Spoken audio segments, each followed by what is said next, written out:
single width they're called. I just prefer them as Strat pickups, but you know you can put them in any guitar with a 3 kind of single width, you know, pickup. And again, the thing is you can get it with a regular 9-volt battery scenario, and that 9-volt, that's how they come. And the 9-volt, one 9-volt battery has the 300-hour scenario.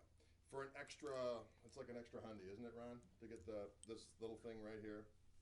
Yes. I highly recommend this because this just makes it a no-brainer. So you get this, and again, you plug it in, hour and a half-ish, 300 hours of playing time. You don't have to think about it.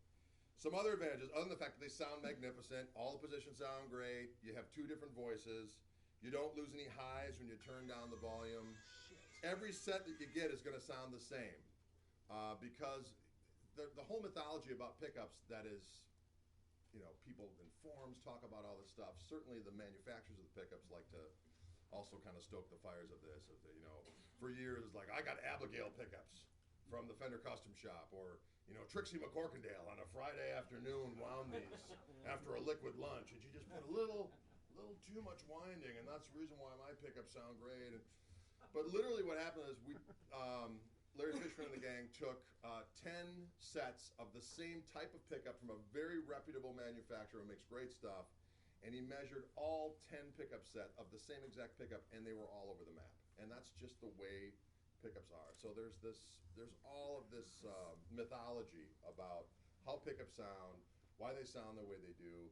People go back and forth. You can put the same pickups in one guitar, put them in another guitar, and they sound totally different.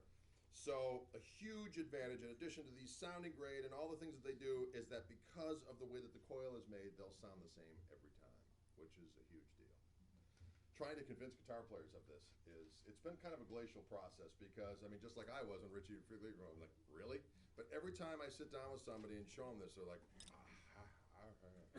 and then they put them in their guitar and they get it. But that's what I'm doing here, is that we're just kind of doing some viral peppering of people's minds. They go, yeah, that would be cool, because these are great tools for people to use, whether you're in your house and you're playing late at night and you want to play something with high gain, or you want to record something. You don't want that hideous buzz. If you're a gigging musician, you know exactly what I'm talking about. This makes it such a, sometimes you got to set up next to a popcorn machine, and I don't care who you are, unless you're playing stadiums. The next week, I've done things where I played in front of thousands of people, and the very next week I'm playing at some hideous club set next to a popcorn machine, and the wiring is horrible, and there's no escape. So you need the guitar that has all the ability to stay quiet. And this is the first time, I think, in the history of man or beast that you're able to get the best sounds available and have them look like regular single coils that's ever been. You know what I mean? So great sound, no noise, multiple sounds, consistent. So that's that. So these are the first ones we